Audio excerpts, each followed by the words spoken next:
this idea between faith, having belief that everything's going to work out, and fear, worrying about everything not working out. And it's two sides of the spectrum. Obviously, it's a lot happier to live over here, believing in everything, but there's that piece in the middle that brings you farther out of that fear space into a place where you're comfortable, you have a solid understanding, and that really comes down to getting educated. Welcome back to the Investor Mindset Podcast. I'm your host, Stephen Pesavento. And today in the studio, I've got a very special guest, Kirk Chisholm. How you doing today, Kirk? Doing great. Thanks for having me on again, Stephen. Yeah, glad to have you back. We had you on early when we had first launched the show, so we're well overdue to dive in. For those of you who don't know Kirk, he's a principal and wealth manager at Innovative Advisory Group, who is an RIA. He's been providing financial advice since 1999, and he is really creative when it comes to portfolio management, retirement investing, financial planning, and especially he's an expert when it comes to using self-directed IRAs to be able to invest in alternative assets. So we're going to dive into everything that you need to know when it comes to self-directing IRAs and some of the biggest things that people often trip over when they're doing that. With that said, Kirk, you ready to dive into it? Let's do it. Let's dive right in. So tell the audience a little bit about the world of financial advising and specifically how you really got into the space and what you do with your clients. I'll talk a little bit about kind of my background because I think it'll give a little bit of color about how I got into the business and why. So I started in the business in December of 99, which, you know, if you think about it, there really wasn't much of a worse time. I missed all of the early 2000s, all of the 80s, all of that big run up that we had in the market since the early 80s. And pretty much started in the first 3 years, the business market dropped every year. So that was a good introduction into the markets. And I think, while you could say, wow, that must have been terrible, I look at it the other way. I say, this was great. Because what I learned was the value of risk management. And you know this, Stephen, because you talk about this a lot. The value of risk management is knowing how to not lose money. Most people focus on how to make money, and they don't focus on how to not lose it. So our focus here at the firm is we have a risk management first philosophy, which is focus on risk management, take care of that, and then everything else is gravy.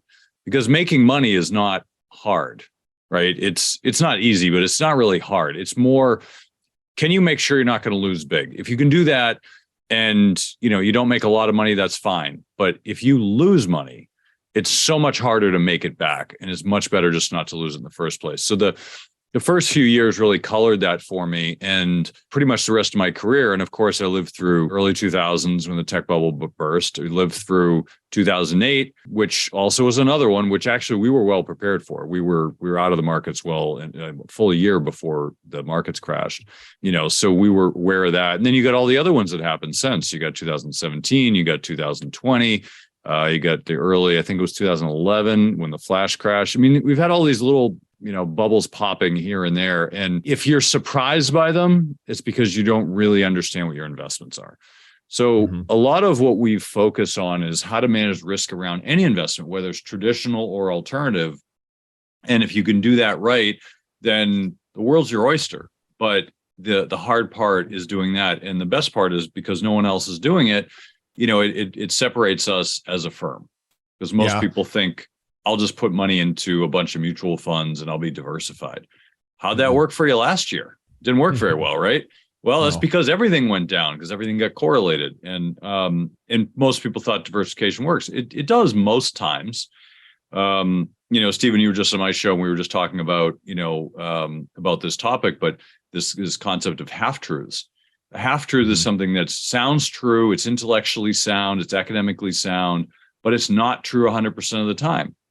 And that 1% or 5% of the time, that's where it's dangerous. And if you're not prepared for that, that's where it gets you into trouble. So buy and hold is a great strategy when you're in a bull market, right? Having a diversified portfolio of stocks and bonds is a good strategy, unless it's 2022 or similar years where that sort of thing happens. Like, you just have to understand the risk. And if you do, and you're okay with it, then it's fine. But I think most people just don't understand the risk to begin with.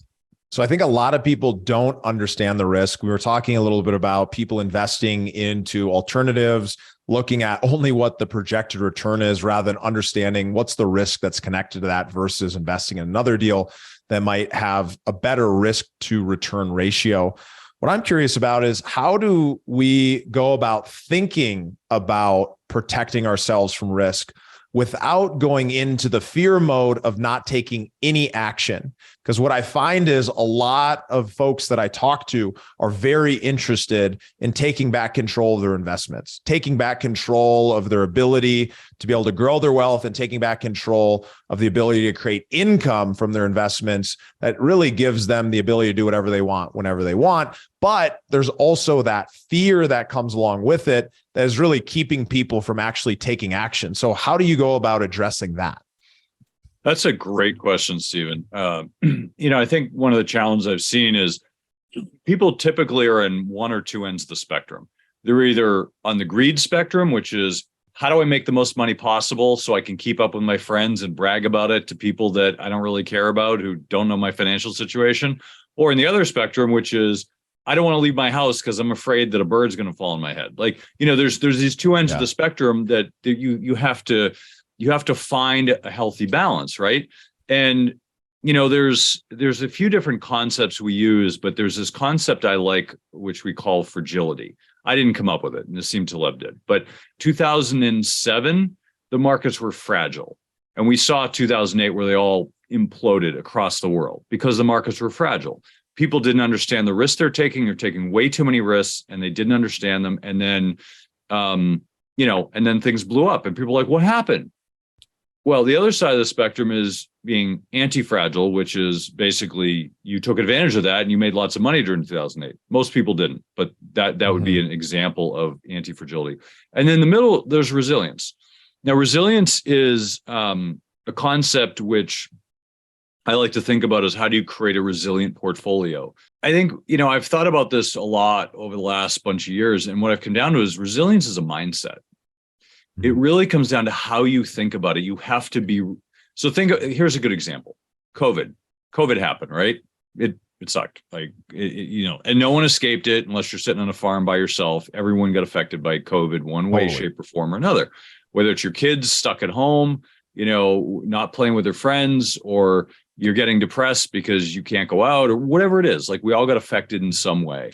But if you were more resilient, if you were prepared mentally, not for COVID, but something like COVID, then you felt good about that, and you didn't like it, but you were just like, I'm in good shape. I'm going to be okay. Whereas most people, how many people have less than a month's worth of savings in the bank? Some people have zero. I don't know how they got by. I really don't.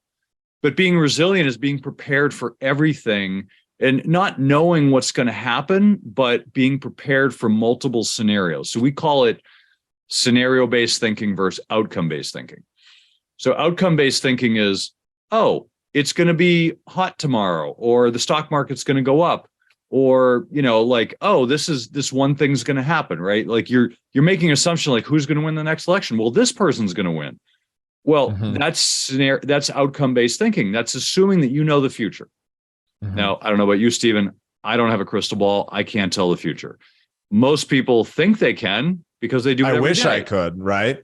Yeah, we wouldn't be talking. We own islands next to each other, hanging out, shooting volleyballs back and forth. But we're both working because we can't tell the future, and no one else can either. So the difference is most our brains work as outcome-based thinking computers. Now, the better way to look at it is scenario-based thinking. So what do we do if this happens? What do we do if this happens? What do we do if this happens? So like an election, right? The last presidential election. What do we do if Trump wins? We do if Biden wins. Or the third scenario, which was very possible at the time, was what if it's unclear, right? What do we do? How do we react in the portfolio? How do we react with, somebody's household financials? How are we going to look at the situation and treat it differently? And because you look at those different scenarios, when one of them happens that you didn't expect, you're going to be okay. So George Soros lost, I think it was $1 or $2 billion by investing in the outcome that Hillary was going to beat Trump, which of course didn't happen. And he was extremely wrong, because he thought there's no way she's going to lose. He was one of the more famous, successful traders of our era, and he was clearly wrong. Yeah. And he lost billions of dollars. And he obviously, in that situation, I know him and I know his style, and his style is like go all in, but like his style like went against him because he didn't have another scenario in his back pocket. And I think for most investors, we don't have billions of dollars in the bank that we can afford to make a mistake. So we need to be really careful about how to handle it. So circling back to your question, Stephen, about how people work with not being overwhelmed by fear. Fear is very normal. It is a very human response to the unknown. The easiest way to deal with fear is first educate yourself as much as possible. But that's once you're educated, you're aware of the risk and reward, and you can say, okay, I can make a logical decision here. But I think a lot of us are afraid because we don't know. We're afraid of things we don't know. Right. I think of the concept of the void. You look back like hundreds or thousands of years, right? And people had different religions that we don't follow today, right? And we had different concepts of magic, right? That we don't believe in today. Well, magic, as I forget who said it, but magic is basically science that we don't understand, right? So our human brains, if we don't understand something, we're afraid of it and it freaks us out.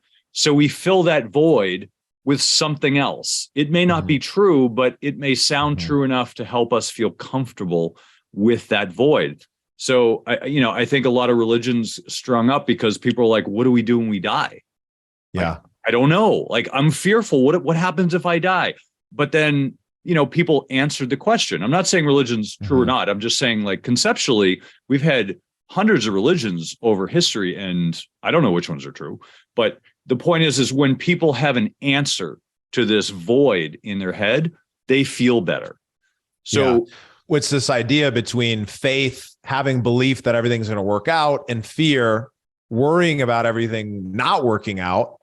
And it's two sides of the spectrum. Obviously, it's a lot happier to live over here, believing in everything, but there's that piece in the middle that brings you farther out of that fear space into a place where you're comfortable, you have a solid understanding. And that really comes down to getting educated, getting around the right people, having the right advisors, having people that you can trust, but not trusting them blindly, trusting them because you have that solid understanding that gives you that feeling of comfortable and confidence-ness that will actually lead you to being able to take action despite being fearful that maybe the outcome will go against you.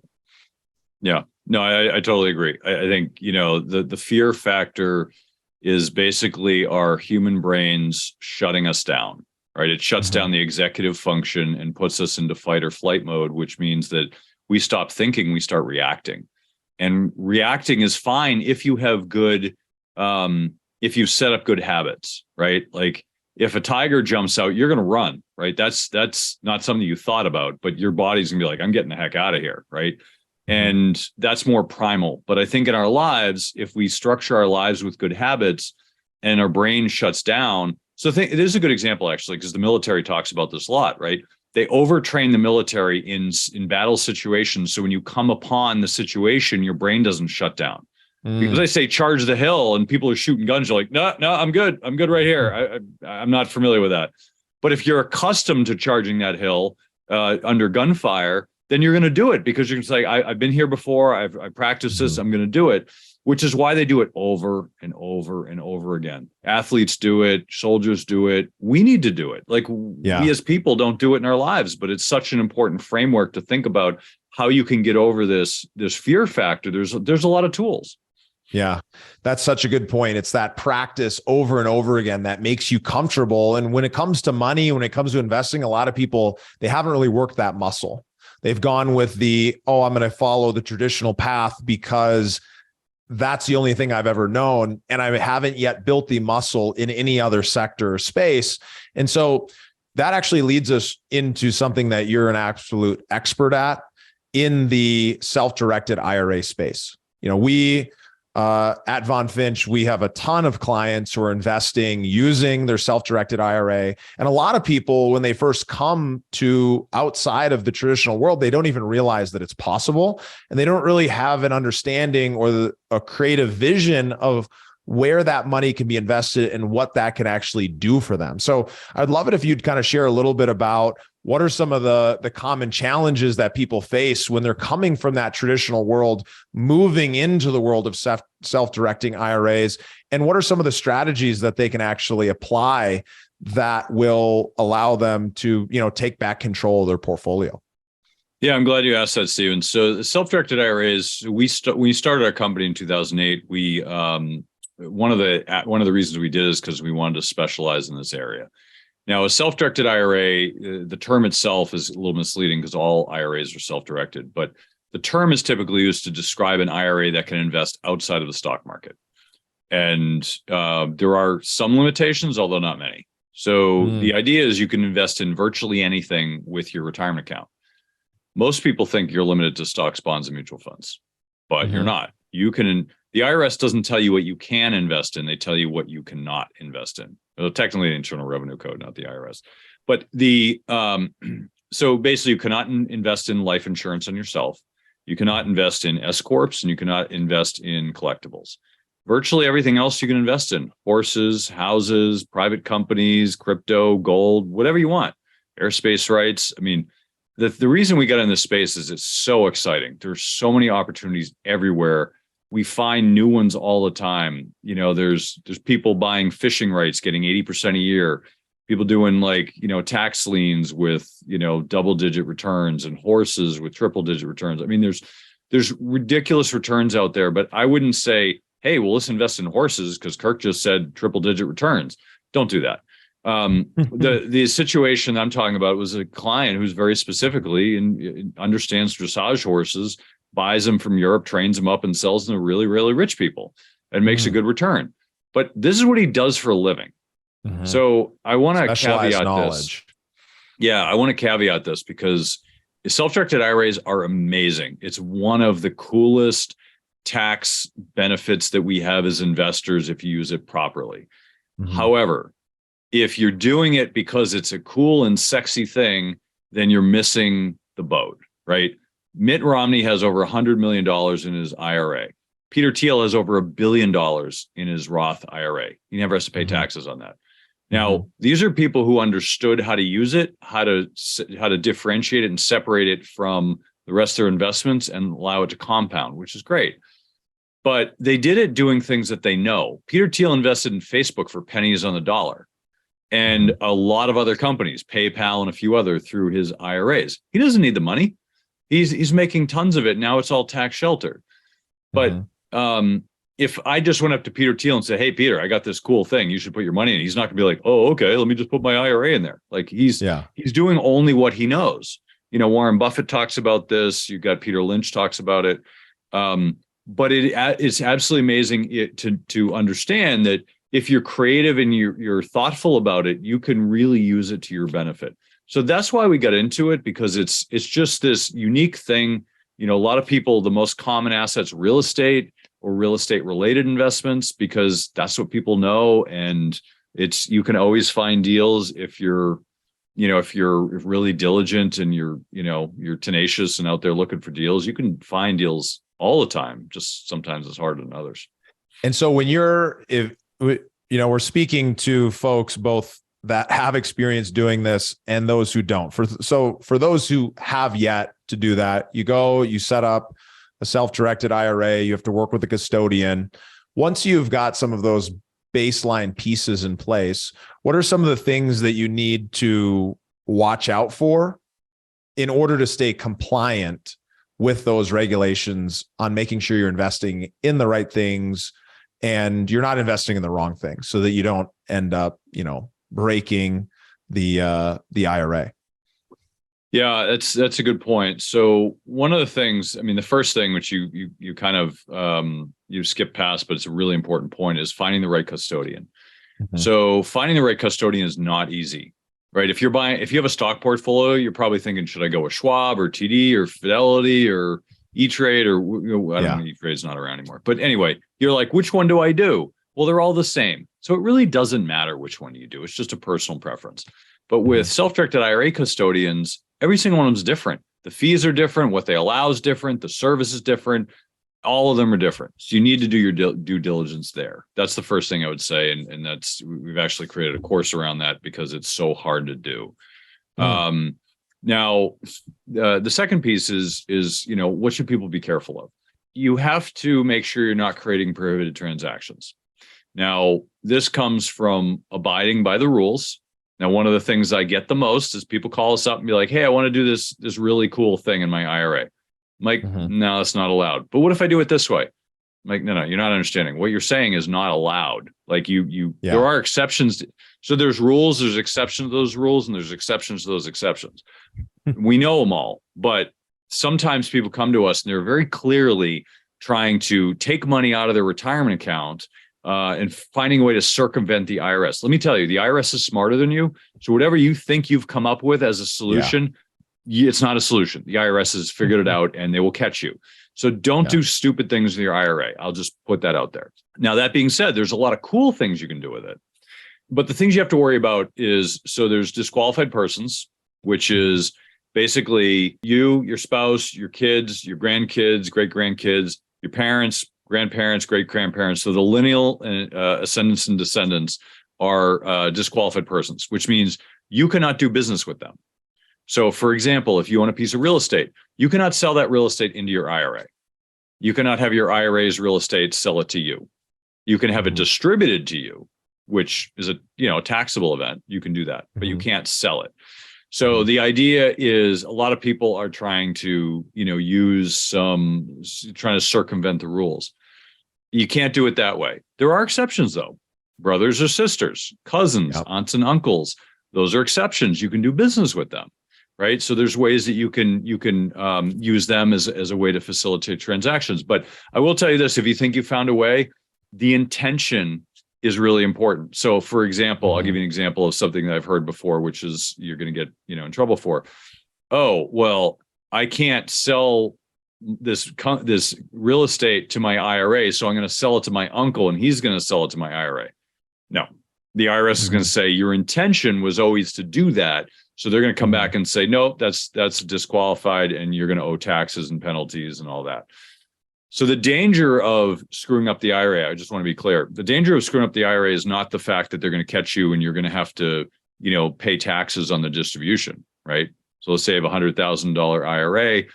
You want to take it, you buy a $50,000 property. Oh, well, I have to pay taxes on $50,000. No. The problem is that the IRS doesn't catch you right away. They catch you 6 or 7 years later, which means that not only did you take a distribution 6 or 7 years ago, but you didn't tell them about it. So that means you owe penalties and interest and all this other stuff. So at a certain point, you can pretty much just give up your entire IRA because that's how much you're going to owe. I've seen that happen, not from us, but we've been brought on to help people through stuff. And sometimes there's nothing you can do. But that happens. So you just have to be really careful. But the point is there's so many things you can do. You don't need to break the rules. There's so many ways to handle it and do it the right way. Disqualified persons, prohibited transactions. You just have to treat the IRA like it's the neighbor in your street you hate. You're not going to loan them your lawnmower. You're not going to loan them money. You're not going to fix their house for free. They're not going to do the same for you. It's completely arm's length. You have to keep it arm's length with the transactions. And if you do that, there's a lot of things you can do that are just really magical with the tax benefits that you can use it for. And so talk us through like a traditional, some of the normal things you're seeing outside of these crazy outside the box ideas, right? So someone's going to they're going to invest passively into a real estate offering. They're going to, take $100,000 and they're going to invest it. And that project's going to be for 5 years and they're a limited partner on that. How do they go about doing that? And then what is the benefit that they receive and why would they want to do this over just leaving the money in the traditional market? So how you do it is going to depend on the structure. So if you're just buying a rental property, think of it this way. You don't own the rental property, your IRA does. Yeah. So all of the processes that you're going to go through to invest are effectively the same, whether it's you or the IRA. The difference is that you are not signing any documents. You are not putting down deposits. The IRA is putting. So let's say you want to buy a real estate property, right? You see this neighbor's house. You're like, I'm going to give an offer and put down $100. The IRA has to put down $100 and the IRA has to sign the offer. So technically it's the custodian because the IRA can't do it. So the custodian signs the offer and you give it to the neighbor and they say yes or no. If they say yes, then the process goes through the same. The difference is the IRA or the custodian is signing in for the IRA, and any money coming out goes to the other party, and then the ownership of the property goes into the IRA. So effectively, you're swapping. Say this is the IRA, and this is the other person. You're swapping property for money. So the IRA money goes to the other person, the property goes in there. So it's always held inside, so it's not taxed. And then once you start earning income, the income goes into the IRA. Any expenses come out of the IRA to go into it. So if you wanted to, let's say, buy a rental property for $100,000, you have $110,000 in your IRA, and you have to fix a roof for $20K, you're in trouble because you don't have enough money. So you have to be aware of any other needs and make sure you have enough cash cushion to do it, or have private money, hard money that you could borrow if you need to. But effectively, any money going into it comes from the IRA. Any money coming out of it goes back into it. So effectively, it's your bank account, if you will, your LLC bank account for that. The IRA is essentially like a separate person, and you can't do anything for that separate person. The IRA has to do everything, has to be responsible for funding it, signing the documents. You can never touch it physically with your dollars or your work product. Yeah, correct. And that's actually an interesting point we should touch on, which is the concept of sweat equity. So you mentioned before about things you can't do. So sweat equity is another piece of it. So let's say you own this rental property and the toilet breaks. Now, any real estate investor I've ever met will say, well, I'm not paying someone to do that. I'll go do it myself, even though it's 2 a.m. and it's -10 degrees. I'm going to go do it, save myself a buck. Just so everyone knows, I think those people are crazy. That is absolutely not me or anything I would recommend. But there's a lot of people out there who are so afraid of spending a little bit of money that they're doing all the work. But so in that scenario. But that's a real estate investor mindset. It's very common. So, somebody like that is not going to like this because they're going to say, yeah, but I'm not going to pay someone to do that work when I can do it myself. Well, no, you can't do it yourself because the IRS considers that sweat equity. Now, the reason that they disqualify that is how are they going to value that? They're going to take your word for it. You could say it was worth $1,000 an hour or $1 an hour, depending on what you want to do. There's no qualifiers. The IRS just says you can't do that. So you can't do that, but you can hire people. You can do what's called a settler function. So you can hire somebody to fix it. You can pay the bills. You can hire a property manager. You can do things that are like administrative in sense. I always recommend people get a property manager so it's clean. And then you don't have to worry about the IRS. You just say, you know what, we have property managers, they take care of it all and whatever. That's the clean way to deal with it. And then you're not tempted to kind of like, I got to go check this out. I got to go do this. Just let someone else deal with it and then you don't have to worry about it.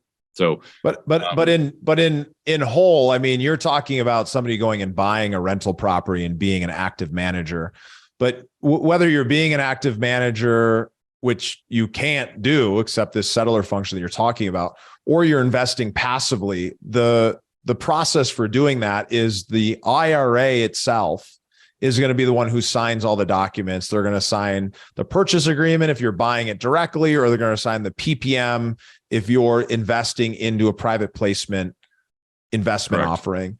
And all those dollars are never going to come back to you physically. They're going to go instead into this custodian directly to the IRA. That's the benefit, but it sounds like a lot of work, Kirk. Like when you talk through this and you say it's complicated and you tell us that, there's all these pieces and you can't do all this stuff and you can do this stuff. Like, why would people want to go through the trouble of doing this? Like, why would they want to learn enough about self-directed IRA investing to, start deploying capital from that perspective? That's a good question. I think, frankly, for a lot of people, it's not the right thing. I'm just going to be honest. It's, if you go and buy a share of stock on the stock exchange through TD Ameritrade, it's easy. You just click a button. If you want to buy a horse, you have to get a passport for the horse. You got to do all this. Yeah, you got to go through hoops and it's hard, right? Buying real estate's hard inside an IRA. But, frankly, buying real estate anyway is hard. So it's really not that much different. I think the challenge for most people is not the steps that they have to do. The challenge for most people is understanding what to do and what not to do. That's the challenge, because all of the rules are the same for stock and for real estate. The difference is you just don't see them with the stock because they're all easily compressed into some algorithm at TD Ameritrade. Now you're actually seeing the rules in effect. So as long as you stay by the rules, it's really not that hard. But I think people overcomplicate it. And I'll be frank with you that if you've never heard of this before and you're going to do it yourself, it's going to take you 6 to 9 months to figure it out. So when I started in, I think it was 03, 04, somewhere around there, actually understanding, I found out about them because I had a client come to me and say, I want to do this. I'm like, I never heard of that. And this is before the internet. This is, before the internet was a big thing. I think Google was just going public around there for reference. So the internet wasn't really a thing like it is today. So it's hard to find information. So I had to literally call up these custodians and talk to them for hours, asking them questions. There was one single book that existed. It's just hard. It's easier now. Our whole website is designed to give people free information so they can go on their way and do it. But it's not for everybody. And I think what happens is a lot of people. But let's cut to it. What's the benefit? Why are people going to do this, Kirk? Because you're making it sound really complicated. And I've personally gone through it. And I think it's a little bit simpler than you're making out. There's a million complicated ways to do it. And especially if you're going to try to actively operate real estate, or, you're going to be the person who's going to go out and buy horses and do all that stuff. That's complicated stuff. But if you're hey, I understand investing in private placements, I understand how to sign PPMs, I understand how to vet a deal, I at least understand the passive side of it, and I'm going to go out and do it through my IRA. As long as you have the right people around you, as long as you have the right custodian or the right advisors, it's very approachable, right? It's very doable when you have the right people to support you. Yeah, it is very doable. And I just have to kind of throw that out there because I love the idea of doing this. And I think a lot of people get excited about the idea of doing it, but the actual practical nature is just different, right? It's not like clicking a button. So I always kind of talk about it because I think it's important for people to understand, because that's how people lose money, right? They're like, oh, I'm just going to go do this simple thing and it'll be easy. No, it's you need to understand what you're doing, or like you said, have a team, have people in place that can help you with it. But that being said, there's a reason why people like Peter Thiel have $1 billion in his IRA. So did you know there's 318 people in the US who have IRAs over $20 million? You know what the average balance of those 318 people is? What? $257 million. Wow. Yeah, that's the average. So there's people with 20 million and there's people with a lot more. And, I already know of 2 people that have over $1 billion in a Roth IRA or an IRA. I don't know about the second one. So the point is this didn't happen because they were Warren Buffett and they invested and they hoped it went up and compounded over time.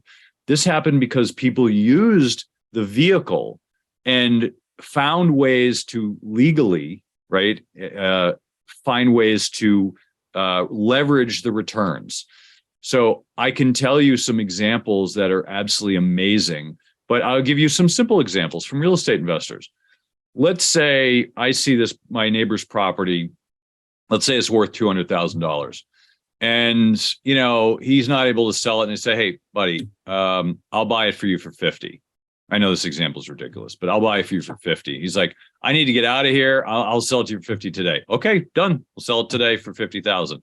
Now I know it's worth 200 and maybe I decide, you know what, I want to move this quickly. So I'm going to offload this to somebody for 120,000, right? Make a quick 70K and I'm done, right? You guys have flippers. I'm sure you know plenty of flippers. Well, Yeah. let's say I put $1,000 down to lock in that deal. And then that $1,000 turns into 70K. Yeah. That's pretty good return, isn't it? And I do that in a Roth IRA. I just made tax-free 70K that you can't do any other way. That's magic, right? And that's just real estate. You could do that with so many other investments, but the magic is in the creativity. And I have clients that make between 700 and 1,300% returns a year.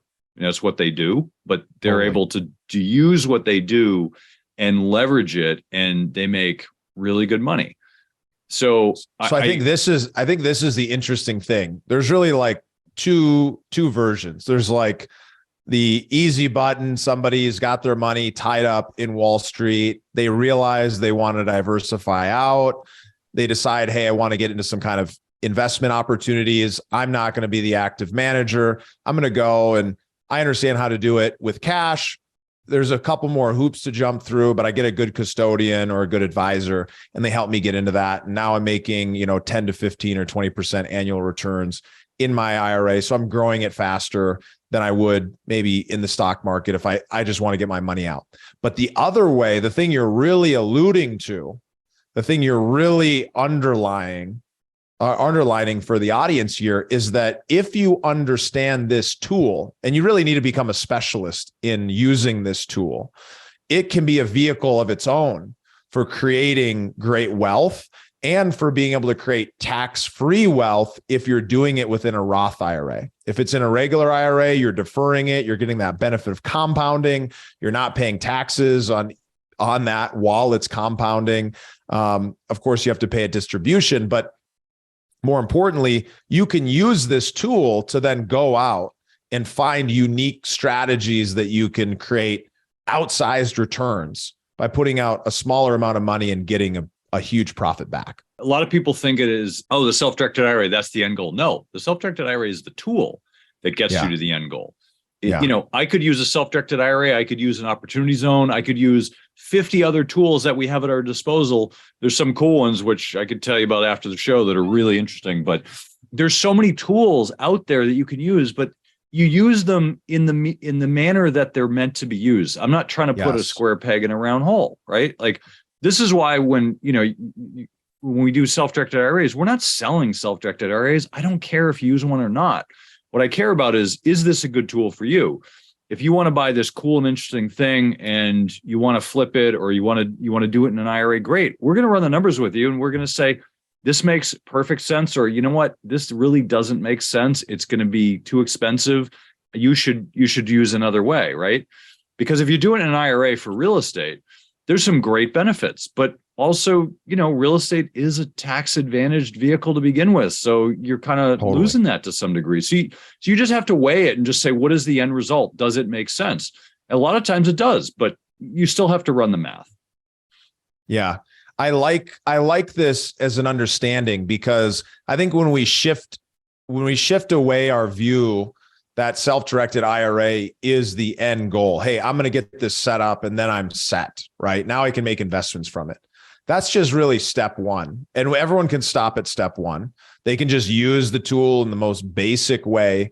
But if you really dive into it and you start understanding that there is actually so many more features and benefits that are available when I learn to be a specialist with this tool, when I learn how to really carve out my path, I can do it really effectively with a self-directed IRA that maybe I didn't even realize when I thought it was just this little one thing that allowed me to take money out of the market and put it into, real assets. Yeah. Yeah. It's, like I said, it's a great vehicle. I love the, how shall I put it? I love the creativity of it.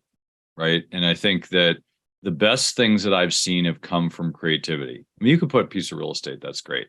But the creativity, what I've seen people do is just, it's where the fun is for me. I mean, I could do these all day long, but seeing somebody make 80% returns on fishing rights, it's so cool. I mean, just like the cool stuff that I see, it's like if you, and these are the fun calls I get. Can I do this? Like, ooh, this will be fun. Like, I haven't thought of this. It's almost like a hobby in itself, like finding unique strategies that you can do within the IRA.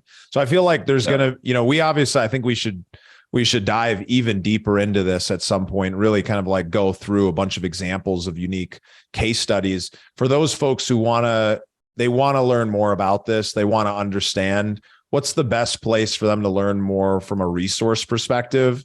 And how should they, take action on this if they want to start understanding how to leverage this for themselves? Yeah. So the best way, I mean, we created on our website, we have a lot of free resources at innovativewealth.com. If you just go to the self-directed IRA portion, there's a ton of resources there. Pretty much anything you need to know is there. It'll get you started in the right path. There's a whole bunch of custodians listed there, so you can kind of you'll at least know where to start. Once you start digging deeper, depending on how deep you want to go down the rabbit hole, you can do it yourself, or you can contact us if you need help. We're really for the people who are, we need it done for us. We don't have the time, we don't have the interest, we don't have the expertise, do it for us. If you're a do-it-yourselfer, the website's free. Go to the website, get all the free resources. I hope you do. I really, truly want the industry to be clean. There's the Wild West out there. You're getting a lot of people out there that are just, let's just say less than ethical. I'm the anti-do-it-yourselfer. Don't do it yourself. Hire experts in every part of your life. And that way you've got the smartest people making sure you're moving down the fastest path. So Kirk, if they want to get in touch with you, how can they find you, or what's that website URL? I'm easy to find. Honestly, I just Google my name. I'm everywhere. But if you go to innovativewealth.com, you can go to the website. You can find out more about self-directed. You can find me there. Also, I have a podcast, which Steven's has been on recently, Money Tree Investing. I'm there every week. So I'm really easy to find. Just reach out. I'm on LinkedIn pretty much every day as well. So just reach out. We'll chat. Awesome. Well, definitely some really interesting stuff. Thanks so much for joining us, Kirk. And I encourage people to dive a little bit deeper if this has sparked some interest for you, whether you're going to go the simple path or you're going to go and follow in Peter Thiel's footsteps and create $1 billion tax-free. It's possible and you can do it. So thanks so much. And we'll see you on the next episode. Great. Thanks for having me on. Thank you for listening to the Investor Mindset Podcast. If you like what you heard, make sure to rate, review, subscribe, and share it with a friend. Head over to theinvestormindset.com to join the Insider Club, where we share tools and strategies from the top investors and entrepreneurs on how to take it to the next level.